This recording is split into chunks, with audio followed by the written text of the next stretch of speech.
चंद्रपूर जिल्ह्यातील गोंडपिंपरी तालुक्यातील चेकबेरडी या छोट्याशा गावात एका शेळीने एका विचित्र बाळाला जन्म दिला। या पिल्लाचा चेहरा हुबेहूब माणसासारखा होता।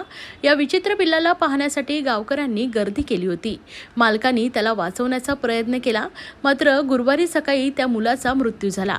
त्यांच्या पार्थिवावर अंत्यसंस्कार करण्यात आले। गोंडपिंपरी तालुक्यातील चेकबेरडी हे छोटंसं गाव आहे, मात्र सध्या या गावाची सर्वत्र चर्चा होते।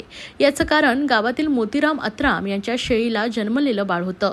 या शेळीने बुधवारी दुपारी 2 मुलांना जन्म दिला। त्यातील एक पिल्लू सामान्य होते, मात्र दुसऱ्या पिल्लाचा चेहरा पाहून सर्वांनाच आश्चर्य वाटलं। या पिल्ल्याचे डोळे आणि चेहरा हुबेहूब माणसासारखा होता। या विचित्र पिल्ल्याची माहिती मिळताच अत्राम यांच्या घरी ग्रामस्थांनी गर्दी केली। या पिल्लाला वाचवण्यासाठी अत्राम यांच्या पत्नी छाया आणि त्यांच्या कुटुंबियांनी अथक प्रयत्न केले, मात्र गुरुवारी सकाळी या बालकाचा मृत्यू झाला। मुलाला दफन करण्यात आले। या पिल्ल्याचे फोटो सध्या सोशल मीडियावर चांगलेच व्हायरल होत आहेत। या वर्षी बकरी घेत होते, गेल्या वर्षी जनली 1 पिलू चांगला दिली, आता यंदा जनली तर 2 पिलू दिली। एक चांगला जलमला, एक विचित्र जलमला, त्याची सोय पाणी केलो। आज 9 वाजता मरण पावला, त्याची मी गड्ड्यात टाकलो।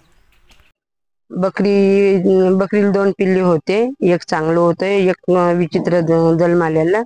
काल रात्र दूध पाजलं, आज सकाळी दूध पाजलं, मग 8-9 वाजता मरण पावला, खड्ड्यात टाकला।